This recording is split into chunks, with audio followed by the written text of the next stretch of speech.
Hey guys, welcome back to the channel. Today, if you've been playing ARC Raiders lately, which I'm sure you have, you know things are getting wild out there. There's lots of friendlies that are now turning on people, and the community have even made a Speranza watchlist. It's a watch list for untrustworthy players. So let's break down what it is, why it exists, and what it says about the ARC Raiders community right now. So if you've ever wondered whether you can trust someone in ARC Raiders or want to avoid getting betrayed, this video could save you a lot of frustration. So what is the Speranza Watchlist? Well, it's a fan-made, unofficial site born out of frustration and betrayal. It lets players like yourself submit people's Embark ID of a raider who wronged them. So it then lets them log the reason, and that could be betrayal, exfil, camping, or trap setting, or dirty play of any kind.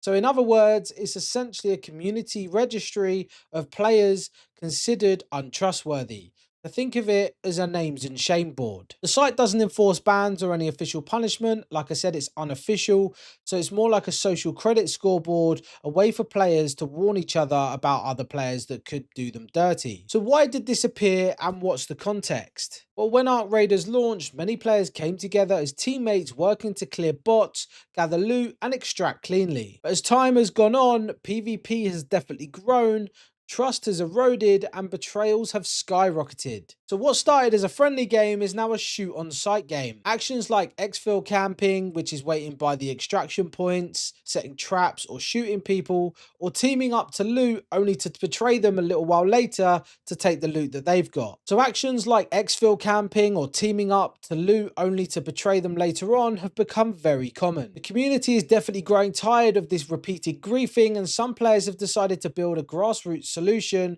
using a public name and shame board instead of official moderation. If you can't trust them to ban people, at least we can warn each other. So how does the watch list work, and what can players do? So every ARC Raiders player has a unique Embark ID. So when you meet another player, you can copy their ID. On the Speranza Watchlist website, you can paste that ID in to see whether they've been reported before, they've maybe been camping or backstabbing other people, and you can also submit your own reports.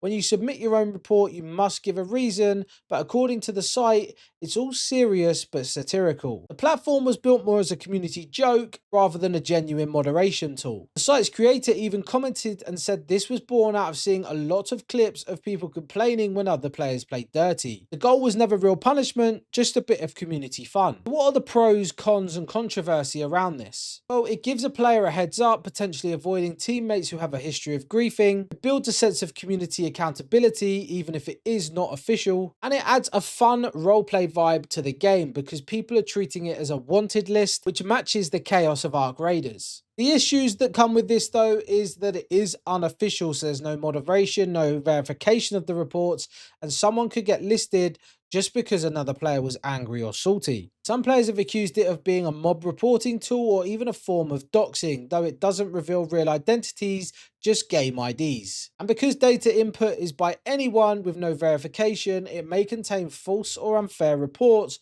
so trusting it blindly could lead to paranoia or exclusion. So what's my take about this? So I get why Speranza Watchlist exists. ARC Raiders definitely thrives on unpredictability, and betrayal is almost baked into its DNA. For some players, having a heads up feels like a survival mechanic as much as looting or combat. But there is a double-edged sword here. Once you start treating every interaction like a check the watch list and trust or shoot, you lean further into paranoia and distrust. And that will kill any possibility of real alliances or spontaneous cooperation. But it does make me wonder, does a community watchlist help build a healthy social dynamic, or does it reinforce toxicity? If I was the devs, maybe I'd monitor this and maybe consider adding an official reputation tool instead of letting a fan-made shaming board fill that gap. Okay, so that's everything you need to know about the Speranza Watchlist. It's a fan-made tool born from chaos, meant as a bit of satire, but used as some kind of social armor. What do you think? Have you ever used the watchlist before or be tempted to? Do you think it's fair for players to be named and shamed based on unverified reports?